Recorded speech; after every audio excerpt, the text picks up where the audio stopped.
वाले ने जितना सामान मांगा था वो सब दे चुकी हूँ। नहारे 10 लाख कैश का भी मुकाबला किया, जिसमें से 5 लाख रुपया मैंने खेत बेचकर अदा कर दी। अब मेरे पास खेत नहीं, इसलिए बाकी 5 लाख रुपया का इंतजाम मैं भीख मांग कर रही हूँ। अल्लाह के नाम पर इस बूढ़ी माँ की झोली में कुछ डाल दो। अल्लाह अकबर। अभी जमाना भी आ गया, माँ और बेटी दोनों भीख मांग कर दहेज के सामान की तैयारी कर रही है।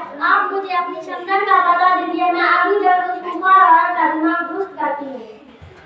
खालाजान, उनका नाम होश में आ रहा है और वह इसी मोहल्ले में रहती है, लेकिन आप जरा नरमी और धीमी आवाज में बात कीजिएगा।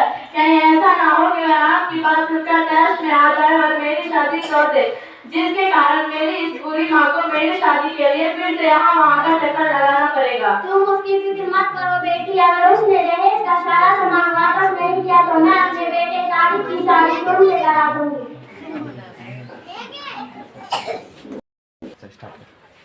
अच्छा, तुम ही और आपको जिसकी वजह से आज एक बुरी माँ अपनी नौजवान बेटी को लेकर दर बदर की ठोकरें खा रही है और भीख मांगने पर मजबूर हो चुकी है। खामोश हो जाओ, बोलते हैं नबी अभी मुफ्ती फतवा दिया, तुम मेरे दिमाग पर खाओ। पता नहीं सुबह उठ के मैंने किसका मुंह देख लिया जो तुम जैसी औरतों से मुलाकात हो रही है। अरे तुम्हें क्या मालूम मैं अपने बेटे की कितनी मुशक्कत से पाला, उसकी परवरिश और तालीम में मैंने कितनी चीजों की कुर्बानी ली है। उसकी तालीम में मैंने नेपाल के बजाय मैंने अमेरिका में कराई कि मेरा बेटा लाखों और करोड़ों में एक हो। और उसके बचपन से मेरा सपना था कि मैं अपने बेटे की शादी बड़ी धूमधाम से कराऊंगी और लड़की वालों से ढेर सारा दहेज लूंगी। शर्म करो, उससे अच्छा तो यह था तुम किसी स्टेशन पर जाकर बैठ जाती और अपने बेटे के तालीम और तरबियत पर जितना रुपया खर्च हो गया सब भीख मांगकर वसूल करती रहती।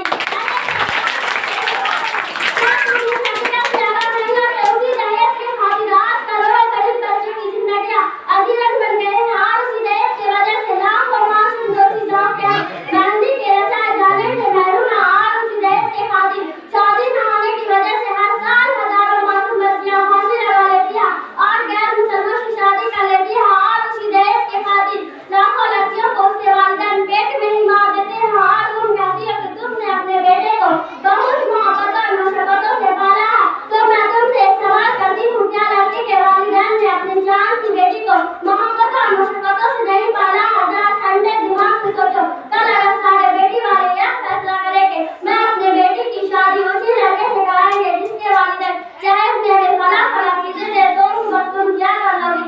अभी भी वक्त है, समझ जाओ। बहू को अपने बेटे के लिए कुदरत का अनमोल और कीमती तोहफा समझो, अपने बेटे को बेचना बंद करो। तुम्हारा बेटा एक इंसान है।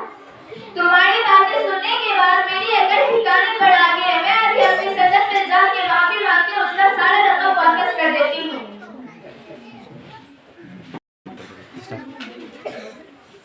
मुझे माफ कर दो संगठन, मुझे अपनी गलती का एहसास हो गया। मैं वो सारा रकम तुम्हें वापस कर दूंगी जो तुमसे मैंने दहेज में मांगी है। ठीक है संगठन, मैंने तुम्हें माफ कर दिया, अल्लाह ताला भी तुम्हें माफ कर दे। यहाँ पर हुई बैठी इन तमाम औरतों से जो ख्वाहिश अपनी दहेज के लिए कहना चाहती हूँ।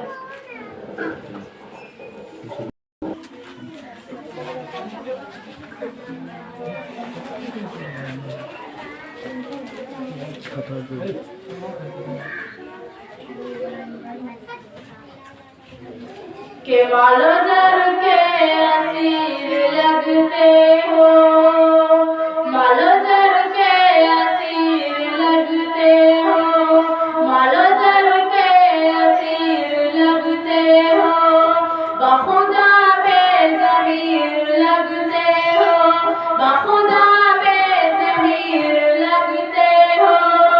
मांगते हो दहेज शादी में, मांगते हो दहेज शादी में, खानदानी फकीर लगते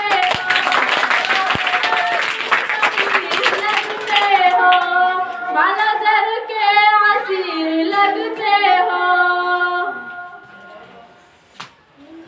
घर बेचकर गरीब कब तक बियाए बेटियां, कब तक ये दहेज यूं ही खाए बेटियां।